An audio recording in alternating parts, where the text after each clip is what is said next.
Sir, ಈಗ ಕೇಂದ್ರ ಸರ್ಕಾರದ 3 ಹೊಸ ಕಾನೂನುಗಳಿಗೆ ರಾಜ್ಯ ಸರ್ಕಾರ ವಿರೋಧ ವ್ಯಕ್ತಪಡಿಸಿದೆ. 3 ಕಾಯ್ದೆಗಳಿಗೂ ತಿದ್ದುಪಡಿ ತರೋದಕ್ಕೆ ಕ್ಯಾಬಿನೆಟ್ನಲ್ಲಿ ಕಾನೂನು ವಿಚಾರದಲ್ಲಿ ಹೊಸ ಕಾನೂನು ನೀತಿಯನ್ನು ತರಬೇಕು ಅಂತೇಳಿ ನಮ್ಮ ಕಾನೂನು ಮಂತ್ರಿಗಳು ಪ್ರಸ್ತಾವನೆಯನ್ನು ತಂದಿದ್ದಾರೆ. ಅದರ ಬಗ್ಗೆ ಚರ್ಚೆ ಆಗ್ತದೆ. ಹೊಸ ಕಾನೂನುಗಳ ಬಗ್ಗೆ ಏನು ಚರ್ಚೆ ಆಗೋದಿಲ್ಲ. ಇಲ್ಲ, ಆ ರೀತಿ ಏನಾದರೂ ಇದ್ರೆ ನಾವು ಕೇಂದ್ರ ಸರ್ಕಾರಕ್ಕೆ ಬರೀತೇವೆ. ಅಲ್ಲ, ಅದೆಲ್ಲ ಕ್ಯಾಬಿನೆಟ್ ಆಗಲಿ, ಆದಮೇಲೆ ಬ್ರೀಫ್ ಮಾಡ್ತೀವಿ. ಒಂದೇನಂದ್ರೆ ಗ್ರಾಮೀಣ ಭಾಗದಲ್ಲಿ, ಗ್ರಾಮ ಮಟ್ಟದಲ್ಲಿ ಸಾಮಾನ್ಯ ಜನರಿಗೆ ನ್ಯಾಯ ಸಿಗಬೇಕು ಅನ್ನುವಂಥ ಕಾನ್ಸೆಪ್ಟ್ ಅದು ಹಿಂದೆ, ಬಹಳ ಹಿಂದೆ ನಮ್ಮಲ್ಲಿ ಹಳ್ಳಿ ಕಟ್ಟೆ ನ್ಯಾಯ ಮಾಡೋದು ಅಂತ ಕರೆಯೋರು.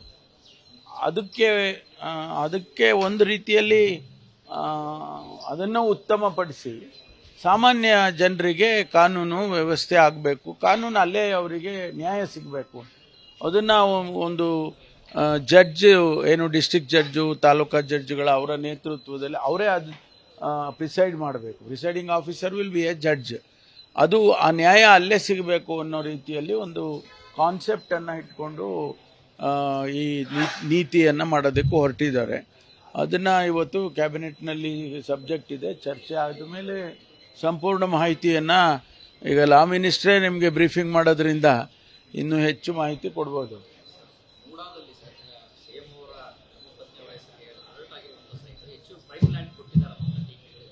ಅಲ್ಲೆಲ್ಲ ವೆರಿಫೈ ಮಾಡ್ತಾ ಇದ್ದಾರೆ. ಮುಖ್ಯಮಂತ್ರಿಗಳಾಗಲೇ ಅದಕ್ಕೆ ಕ್ಲಾರಿಫಿಕೇಶನ್ ಕೊಟ್ಟಿದ್ದಾರೆ. ಎಲ್ಲವನ್ನು CBIಗೆ ಕೊಟ್ಬಿಟ್ರೆ ಅತ್ಲಾಗಿ ಇಲ್ಲಿ ಏನು ಮಾಡೋಂಗೇ ಇಲ್ಲ. ಪ್ರತಿಯೊಂದಕ್ಕೂ CBI ಕೇಳ್ತಾ ಇದ್ದಾರೆ. Best is to give everything to CBI ಅಲ್ವಾ?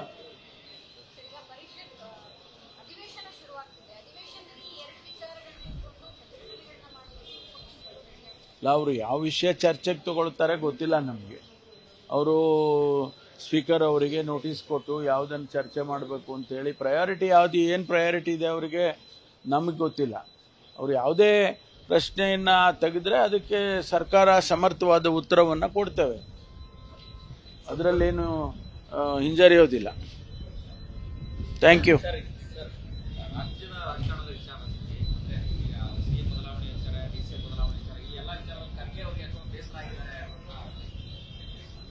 ನನಗೆ ಗೊತ್ತಿಲ್ಲಪ್ಪ, ಬೇಸರ ಆಗಿರೋದು ಗೊತ್ತಿಲ್ಲ. ನಾನು ಕೂಡ ಡೆಲ್ಲಿಗೆ ಹೋದಾಗ ಖರ್ಗೆ ಸಾಹೇಬ್ರನ್ನ ಭೇಟಿ ಮಾಡಿದ್ದೆ. ಆ ರೀತಿ ಏನು ಅವರು ವ್ಯಕ್ತಪಡಿಸಲಿಲ್ಲ. ನಮಗೆ ಗೊತ್ತಿಲ್ಲ ಯಾವ ರೀತಿ ಬೇಸರ ಮಾಡಿಕೊಂಡಿದ್ದಾರೆ ಅನ್ನೋದನ್ನು ನಾನು ಎಲ್ಲೂ ಎಕ್ಸ್ಪ್ರೆಷನ್ ಮಾಡ್ದಂಗೆ ಕಾಣಲಿಲ್ಲ. ಅದರಿಂದ ನನಗೆ ಅದು ಗೊತ್ತಿಲ್ಲ. ನ್ಯೂಸ್ ಫಸ್ಟ್, ನಿರ್ಭೀತಿಯಿಂದ ನಿಮ್ಮ ಪರವಾಗಿ.